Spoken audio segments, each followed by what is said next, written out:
Assalamualaikum warahmatullahi wabarakatuh. Kami dari kelompok 8 ingin mempresentasikan hasil kerja kelompok kami, yaitu tentang al-hadis mengenai iptek.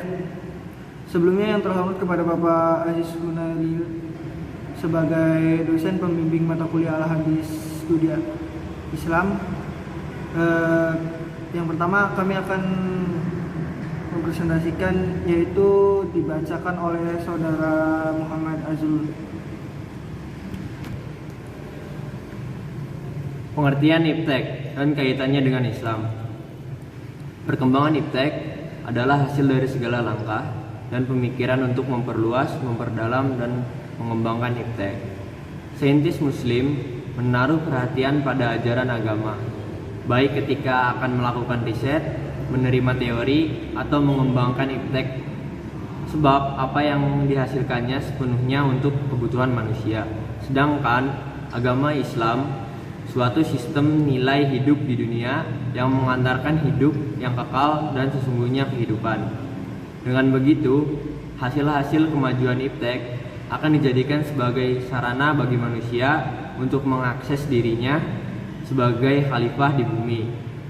Di samping sebagai abdun, hamba Allah, ilmuwan yang beriman dan bertakwa akan memanfaatkan kemajuan iptek, menjaga, melestarikan, dan memelihara keberlangsungan hidup manusia dan keseimbangan ekologi, dan bukan untuk fasad fil arhad, kerusakan bumi.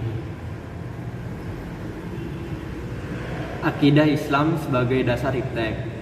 Yang dimaksud menjadikan akidah Islam sebagai landasan iptek bukanlah bahwa konsep iptek wajib bersumber kepada Al-Quran dan Al-Hadis, tapi yang dimaksud bahwa iptek wajib berstandar pada Al-Quran dan Al-Hadis. Ringkasnya, Al-Quran dan Al-Hadis adalah standar misyah iptek dan bukannya sumber masdar iptek. Artinya, apapun konsep iptek yang dikembangkan harus sesuai dengan Al-Quran dan Al-Hadis dan tidak boleh bertentangan dengan Al-Quran dan Al-Hadis itu. Jika suatu konsep iptek bertentangan dengan Al-Quran dan Al-Hadis, maka konsep itu berarti harus ditolak. Syariah Islam, standar pemanfaatan iptek. Syariah Islam harus dijadikan standar pemanfaatan iptek. Ketentuan halal haram, hukum-hukum syariah Islam wajib dijadikan tolak ukur dalam pemanfaatan iptek. Bagaimanapun juga bentuknya, iptek yang boleh dimanfaatkan adalah yang telah dihalalkan oleh syariah Islam, sedangkan iptek yang tidak boleh dimanfaatkan adalah yang telah diharamkan syariah Islam. Sudah saatnya standar manfaat yang salah itu dikoreksi dan diganti dengan standar yang benar, yaitu standar yang bersumber dari pemilik segala ilmu, yang ilmunya meliputi segala sesuatu, yang aman mengetahui mana yang secara hakiki bermanfaat bagi manusia dan mana yang secara hakiki berbahaya bagi manusia. Standar itu adalah segala perintah dan larangan Allah SWT yang bentuknya secara praktis dan konkret adalah syariah Islam. Kewajiban mencari ilmu. Disebutkan dalam hadis bahwasannya ilmu yang wajib dicari seorang muslim ada 3, sedangkan yang lainnya akan menjadi fadlun, keutamaan. Ketiga, ilmu tersebut adalah ayatun muhkamatum, ayat-ayat Al-Quran yang menghukumi, sunatun qaimatum, sunnah dan dari al-hadis yang menegakkan, dan faridotum adilah, ilmu bagi waris atau ilmu faraid yang adil.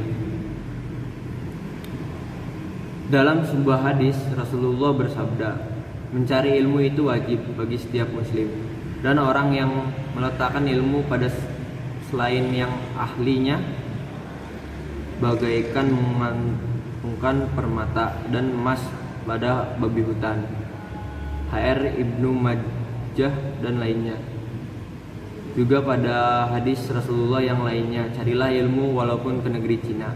Dalam hadis ini kita tidak dituntut mencari ilmu ke Cina, tetapi dalam hadis ini Rasulullah menyuruh kita mencari ilmu dari berbagai penjuru dunia, walaupun jauh, ilmu harus tetap dikejar.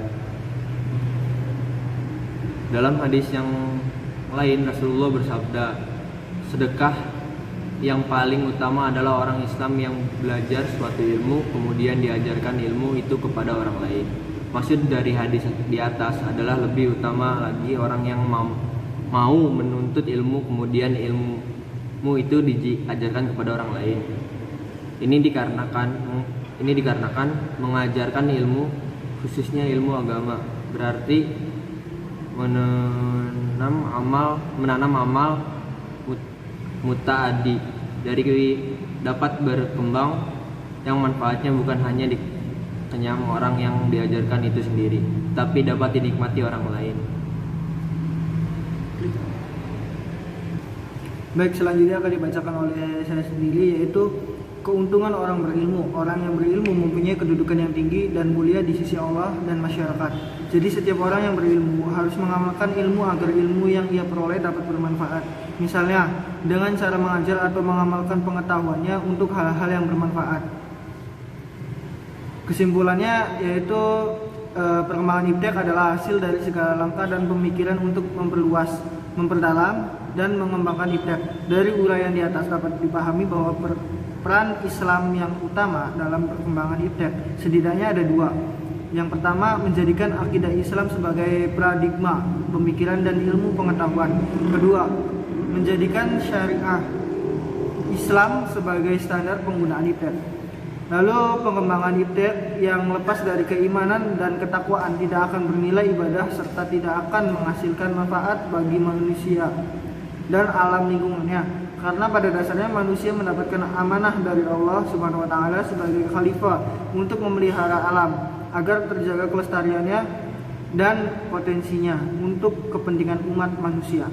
Oleh karena itu, perlunya keimanan sebagai pelengkap ilmu dalam penerapan bukan hanya menghasilkan keuntungan satu sisi saja.